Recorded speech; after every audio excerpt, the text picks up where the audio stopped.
Well, hey, and welcome to another episode of Beetle Dustino coming at you again today with yet another video. And today we're going to go back to, I've been kind of doing my complete vinyl collection that I've got so far, and kind of showing I do have more than CDs, because some people have commented to me that they only thought I had CDs. They were shocked I was showing vinyl. It's like, oh, I got vinyl, just not as visible, I guess. And I do tend to have more CDs as a collection update. But anyways, I had been working on the Beatles so far, and I had done Paul McCartney in several episodes, John Lennon and the Beatles, and I've kind of done George before, but I'm probably going to revisit it kind of in this new format. And then we're going to work on Ringo today. So that will be what we're going to be doing today and on Saturday. So stay tuned Saturday also to see the conclusion of this, because that pretty much will cover it in a couple of videos here.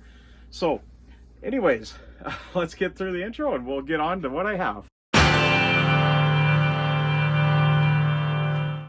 So yeah, we're going to be looking at my Ringo vinyl collection today. Pretty good chunk of it here. I'm missing, got a couple of holes yet, but we're working on it. And I'm just going to show what I got so far, and we'll update it down the road later to what I got, because this is actively growing collection. So but anyways, let's get started here, as we got several records to look at today. And we'll get started with my first one. I don't have Sentimental Journey or Bucharest Blues, but we're going to start with Ringo, which is really the one that we really should start with anyway, because this is a fantastic album.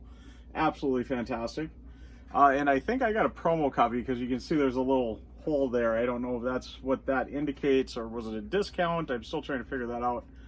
But yeah, I do got that little hole punch there that you might be noticing. But yeah, there's the cover, kind of Sgt. Pepper's-esque cover.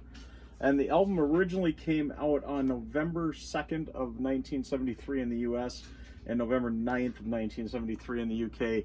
So his catalog is quite strange, because a lot of them had separate US and UK releases. This one, we got the gatefold here. And there is the booklet in it. I don't know, is this supposed to be glued in? And it looks like it was this way, because the hole in it is there. So it was like it was sitting weird there. But anyways, let's take a look. Is it upside down? It's upside down. There we go. Maybe that, no? Or does it flip to flop? I can't remember now. But anyways, yeah, this does come with the booklet. The booklet was included with this copy I got. So let's kind of page through it quick, because it is kind of fun, these pictures and stuff. Try to get this held. That's Claus Vorman there. I think that's who did all these, as a matter of fact, which would make sense.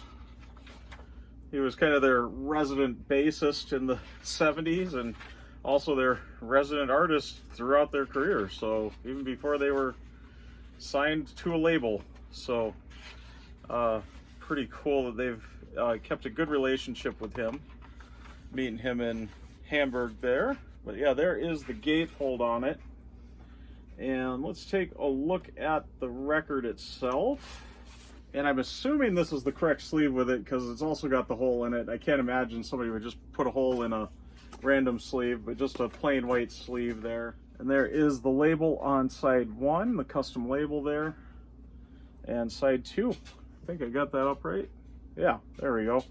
Should be right. A lot of times with these, I do kind of talk about where I found them. I found this at Budget Music in Grand Forks. I do actually remember when I found it there, and I remember that is where I found it.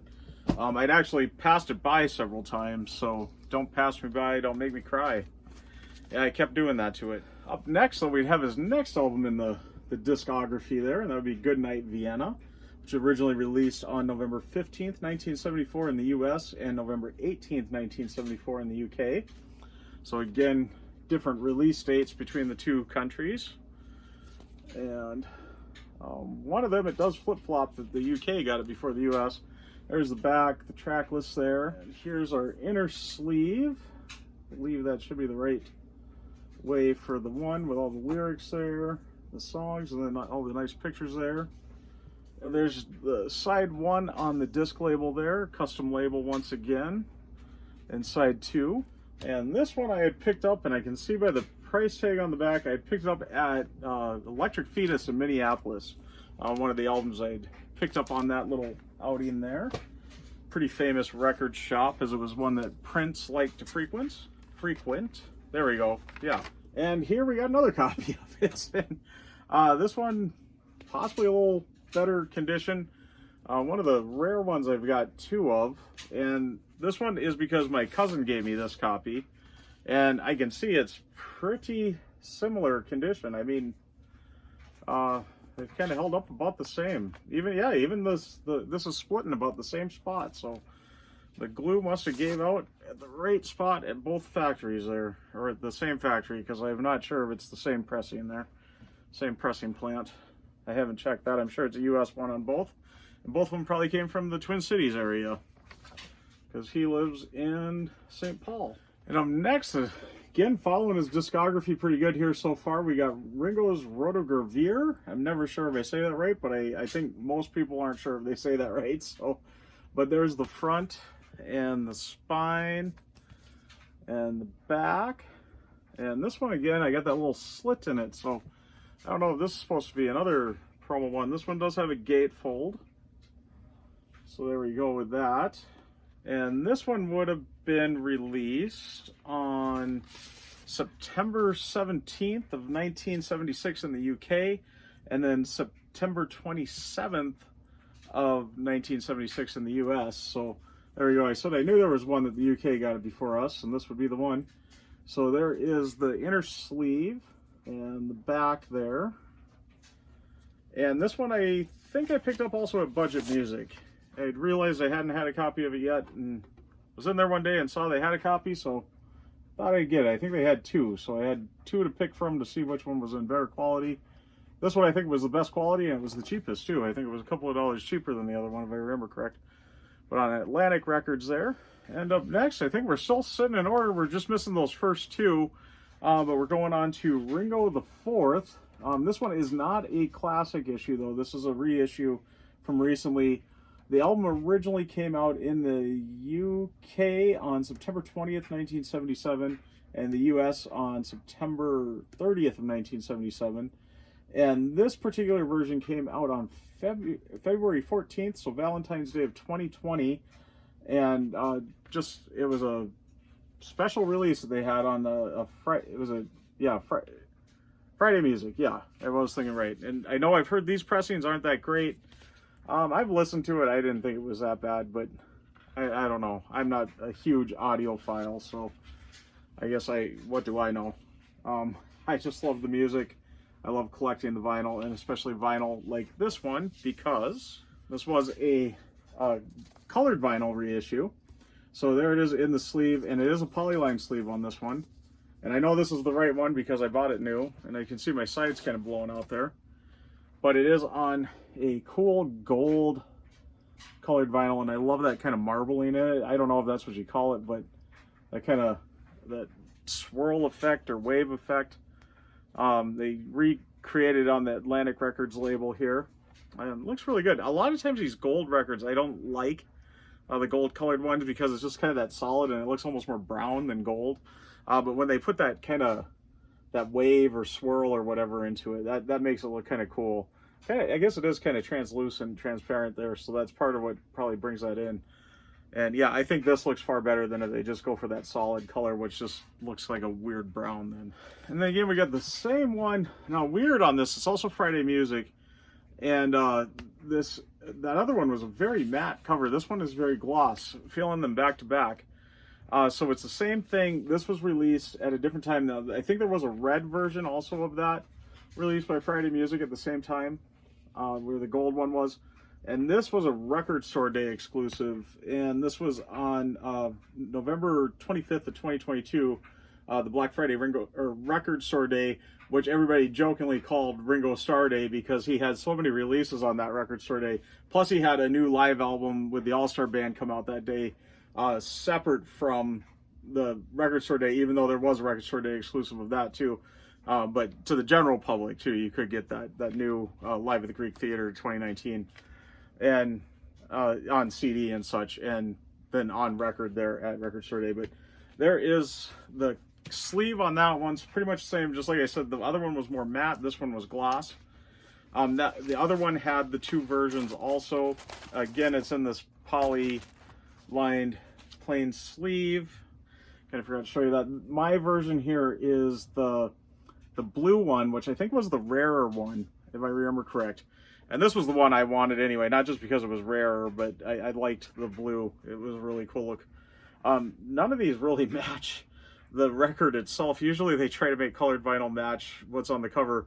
So that last release in 2020, the Valentine's Day release, kind of matched it because of the gold on the one, kind of on the sword, and her pants are that gold in his chain. And then the red, he's got the red rose, the red in the label and everything there. So that kind of made sense, but I don't know where they're getting this blue. And then there was an orange version too, which I think the orange one was a little more common. And there was a way people figured out that you could tell which was which, just based on the UPC. I can't remember.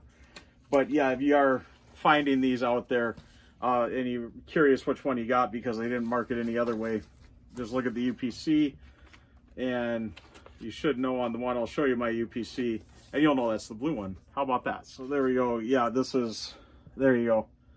That would be the UPC for the blue one. I think it's a 4 or 6 at the end there if it's the orange one, if I'm remembering correct. It's something kind of simple like that. So up next we got we skip an album here, so kind of keeping track of where I'm at.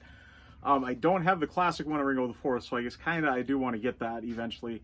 But it should be Bad Boy would be next, but we do skip Bad Boy. I don't have that one yet. And we go to Stop and Smell the Roses. A fantastic album. I think a very underrated album, especially considering you got Paul helping him out on this, George Harrison, Harry Nilsson, Ron Wood, Stephen Stills.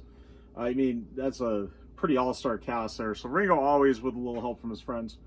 But there is the cover on this one, and the front there, the spine, and the back. Yeah, I do got the inner sleeve here. There we go. And yeah, Van Dyke Parks I also see on here. Wow.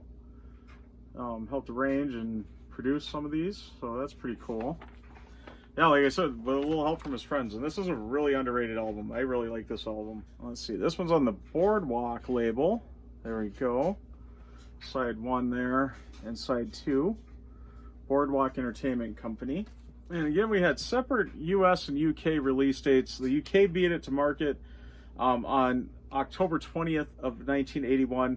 The US didn't see it until October 27th of 1981, so a week later. And we do got one more version of this that did get released quite a bit later. And I've still got this one in the shrink wrap, so forgive me, but you got the Obi strip there. This is Record Store Day exclusive through, let's see, Culture Factory. There we go. Which really does some great releases, I think. They get some rights to some of these lesser known albums, and they've got a pretty good stable of artists there too. And kind of show you the back there. So still that Obi strip on it. Should have a couple of inner sleeves here because this was a 2-disc set. So there we go. So you did get some bonus tracks on disc 2. They're showing all the tracks there. And this one we got that little image there, which I don't think you got on the other one if I remember correct. Or maybe you did, I don't know. And this would have been out for Record Store Day 2023 on April 22nd of 2023. And I love that there's a 2-disc set in colored vinyl and they do 2 kind of separate colors, which is exactly what they did here. So I think they called this red and white wavy colored double vinyl, but I don't think that quite explains both of these records. And I did do my record spinning series I do my shorts on. I do have both of these featured on that. So if you want to see what they look like spinning on the player there, just check that out. And yeah, this one's really kind of cool with this red and the white. This side turned out great. This side, not too much. Very white with a little splash of red that's almost coming out orange because of all the white. And disc 2 with the bonus tracks is more red and clear and a nice translucent red. So very cool. They did 2 completely different themes, similar but completely different colored vinyls with this set. So it looks really cool. This one looks really cool spinning. Front and back look very similar on this one, where the other one it was a little different. And that record store day was really fun watching everybody else's videos, all the other Beatles-centric channels, and seeing how different each one of those was. I love when they do like a splatter type vinyl like that, or you know, the swirl, how different each disc kind of turns out from one to one. So nobody's got the same. It's like, again, like similar themed, but everybody's is different, and that's really cool. And it's really fun watching everybody else's videos to see the differences on that. So I really enjoyed watching everybody's videos at that record store day. And this one, we're going back to Black Friday record store day of 2022, or as it was jokingly referred to as Black Friday Ringo Starr Day. And so we're going back in time, but this is the next album in the series. This would have originally came out on June 16th, 1983 in Germany, and then June 24th, 1983 in Canada. This never got released in the UK or the US, but this is Old Wave, which was produced by Joe Walsh. He helped him out on a lot of the tracks, so it's a decent album, but I don't know if it's really his best or not. But again, it's got that Obi strip, and I do not have a classic version of this one either. This one, if I go up to Canada, up to Winnipeg one day, I've always been talking about going and visiting up there, maybe I'll find it there. But very cool. We do got gold foil on the front there, and kind of around his picture there. And even on the back here, any of the gold that you see is gold foil. No, this stuff isn't. No, maybe not. Just around the picture here, it is gold foil. The other stuff isn't. But here is the inner sleeve. Front and the back there. Yeah, and there is a bonus track on here too. I kind of thought that there was. And this one's on what they call a brown smoke vinyl. And mine, to me, looks almost like a purple, the way that it is. But it is brown, I guess. But yeah, it looks a little purplish. And this one, I didn't see as much unique versions of it that day with the other YouTubers showing their find from Record Store Day. And yes, of course, this was another Culture Factory release too, so forgot to mention that. Right. And we're getting close to the end of where we're going to cut this video off. I got two more here. We'll start with this one, which is Time Takes Time. And I'm kind of showing you here, it's in its own protective sleeve, and this came like this. This is how it was shipped. And I'm going to show you that with that beautiful hype sticker there, which is really cool. Very nice hype sticker. This is Music on Vinyl did this one. And the original album, oh, and I think I forgot to say that was November 25th, 2022, that the Black Friday Record Store Day was on that. I said that on the other release because Ringo the Fourth also came out with that Black Friday release that same day. But that was that one too. And we got another one in the next video that was from that same day. Like I said, it was Ringo Starr Day, not Record Store Day that week, or that go around. But this was, yeah, Music on Vinyl.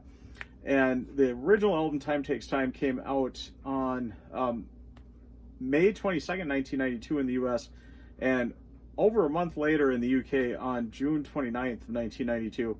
And this version, this Music on Vinyl version, came out on August 28th of 2020.